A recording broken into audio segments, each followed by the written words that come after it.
కాకికి రోజు అన్నం పెడుతూ ఉన్నారా?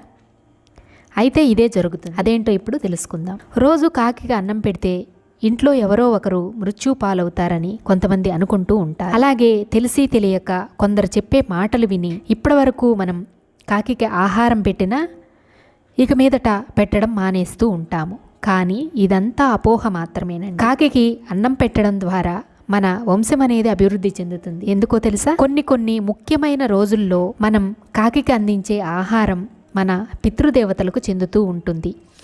ఏ రోజులు ఏమిటో మనకు తెలియకపోయినా మనం రోజు ఆహారం పెట్టడం ద్వారా ఆ ఆహారం పితృదేవతలకు అంది వారి యొక్క ఆశీర్వాదాలు మనకు లభించి మన వంశం అనేది అభివృద్ధి చెందుతూ ఉంటుంది. అలాగే మనం ఒక కాకికి అందించే ఆహారాన్ని అది మరికొన్ని కాకులతో కలిసి షేర్ చేసుకొని తింటుంది. ఇక మనం మనుషులం కదండి, పశువులకు పక్షులకు ఆహారాన్ని నీటిని అందిస్తే ఎటువంటి పాపము అనేది కలుగదు.